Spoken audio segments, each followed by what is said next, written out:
उत्तर प्रदेश विधानसभा के ये चुनाव पहले चुनाव हैं जो कि राम मंदिर निर्माण के बाद हो रहे हैं और ऐसे में देखना होगा कि क्या उसका कोई प्रभाव पड़ता है। साथ ही काशी विश्वनाथ कॉरिडोर जिसे इतने बड़े पैमाने पर भारतीय जनता पार्टी की तरफ से पेश किया गया।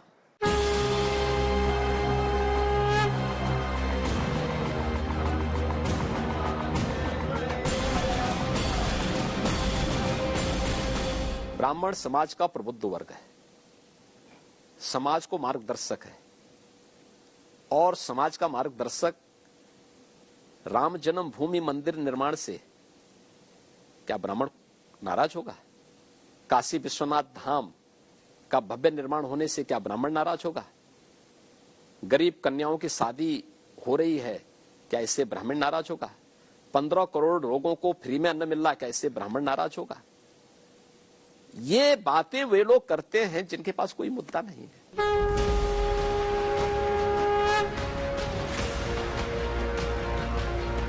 काशी में विश्वनाथ कॉरिडोर का निर्माण पदार्पण हो चुका है प्रधानमंत्री नरेंद्र मोदी का, जहां पर वो शिलापट का अनावरण और श्री काशी विश्वनाथ धाम राष्ट्र को समर्पित।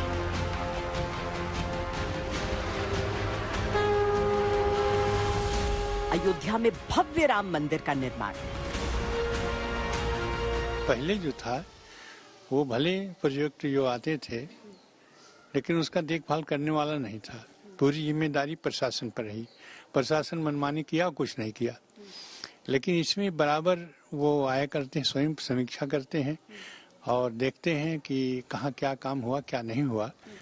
इसमें काम बड़े ही सुचारू ढंग से चल रहा है।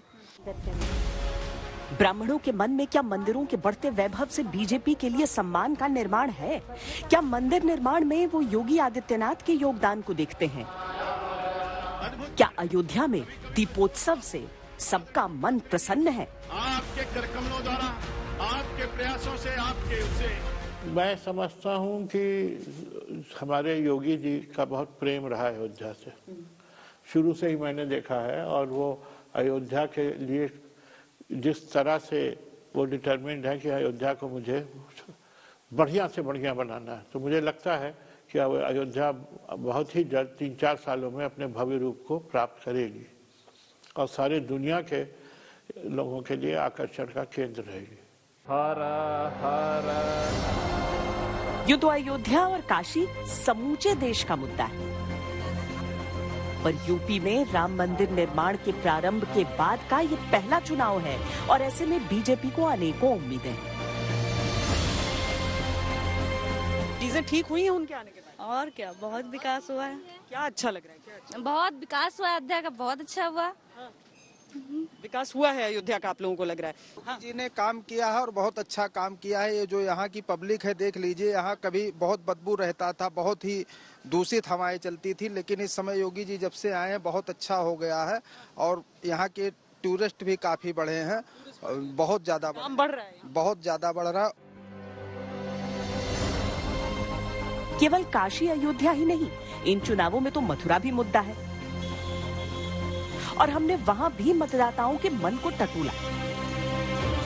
जन्मभूमि के हिसाब से तो बढ़िया ही है, वहाँ पर भी व्यवस्था, जन्म स्थान पर बड़ी सुरक्षा भी व्यवस्था भी है। आगे क्या करते हैं योगी जी? मथुरा की हिंदुत्व राजनीति पहले भी चली आई थी और अब भी चली आएगी, वो चलती रहेगी ये, पर मथुरा में हिंदुत्व राज है और रहेगा।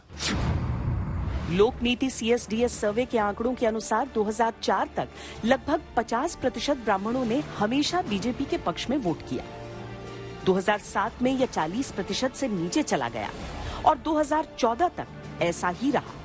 लेकिन उस साल के आम चुनावों में 72% ब्राह्मणों ने बीजेपी के लिए वोट किया। 2017 के विधानसभा चुनावों में यह आंकड़ा बढ़कर 80% हो गया और 2019 के लोकसभा चुनावों में यह 82% हो गया। ये कहा जाने लगा कि जैसे समाजवादी पार्टी के लिए यादव है, जैसे बहुजन समाज पार्टी के लिए जाटव है, वैसे ही भारतीय जनता पार्टी के लिए ब्राह्मण है। यही कारण है कि बीजेपी ब्राह्मण समाज की किसी भी तरह की नाराजगी को दूर करने में प्रयासरत है। हम 1996 से 2017 के बीच ब्राह्मण वोटरों का बीजेपी के प्रति रुझान दिखाते हैं। जिन जिन विधानसभा चुनावों में बीजेपी को ब्राह्मणों का 50% से अधिक मत मिला, बीजेपी की सरकार बनी। 1996 में 71%, 2002 में 49%, 2007 में 39%, 2012 में 38%, 2017 में 80%। बीजेपी पर ब्राह्मण तुष्टीकरण के यहां तक आरोप लग रहे हैं कि समाज की नाराजगी के डर से ही अजय मिश्र टेनी का मंत्री पद बरकरार है। हमें एक बात को ध्यान में रखना होगा कि सरकार ने लखीमपुर के मामले में जो कार्रवाई की है, नियमानुसार कार्रवाई की है और कार्रवाई करने में कोई संकोच भी नहीं किया। लेकिन जो व्यक्ति मौके पे मौजूद नहीं, आप उसको जबरदस्ती कैसे अपराधी बना देंगे? और फिर इस पूरे मामले की मॉनिटरिंग स्वयं माननीय उच्चतम न्यायालय कर रहा है। इसमें राज्य सरकार की भी अब भूमिका नहीं है। माननीय उच्चतम न्यायालय स्वयं इसकी समीक्षा कर रहा है। जब माननीय उच्चतम न्यायालय स्वयं देख रहा है इन सारी चीजों को, तो आप किसी मामले को निष्कर्ष पर पहुंचने के पहले ही जबरदस्ती सूली पे किसी को टांगना चाहते हैं, तो ये तो नहीं हो सकता। एजेंसियां तो वही काम करेगी जो मेरिट पे होगा, और जो काम अब तक मेरिट पे हुआ वही उन्होंने किया।